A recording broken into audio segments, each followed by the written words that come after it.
পবিত্র ঈদুল ফিতরের আনন্দ কেবল লোকালয়েই সীমাবদ্ধ থাকেনি, তা ছড়িয়ে পড়েছে হিলি সীমান্তের শূন্যরেখাতেও।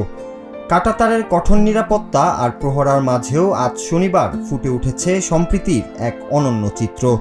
বেলা 11:30টায় হিলি সীমান্তের 285/11 সাব পিলারের চেকপোস্ট গেটে দুই দেশের সীমান্তরক্ষী বাহিনীর মধ্যে এই উৎসবের আমেজ ভাগাভাগি করে নেওয়া হয়।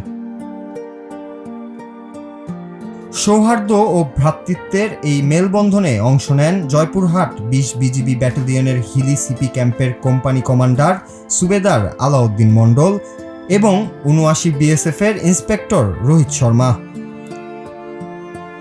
বিজিবির পক্ষ থেকে বিএসএফকে 4 প্যাকেট মিষ্টি উপহার দিয়ে ঈদের শুভেচ্ছা জানানো হয়। পাল্টা সৌজন্য হিসেবে বিএসএফ সদস্যরাও বিজিবিকে মিষ্টির প্যাকেট উপহার দেন এবং একে অপরের সঙ্গে কুশল বিনিময় করেন। এই বিশেষ আয়োজনে বিজিবির পক্ষে আইসিপি চেকপোস্টের পোস্ট কমান্ডার মীর হোসেন এবং বিএসএফের চেকপোস্ট কমান্ডার অতুল সহ উভয় বাহিনীর অন্যান্য সদস্যরা উপস্থিত ছিলেন।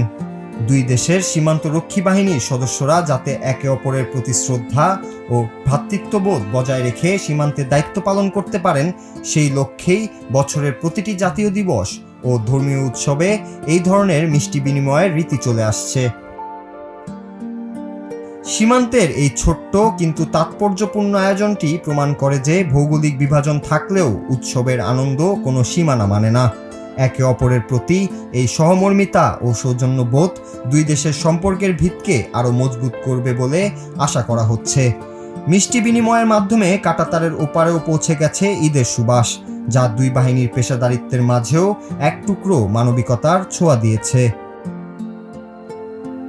নূর Raju, Bangla TV news desk.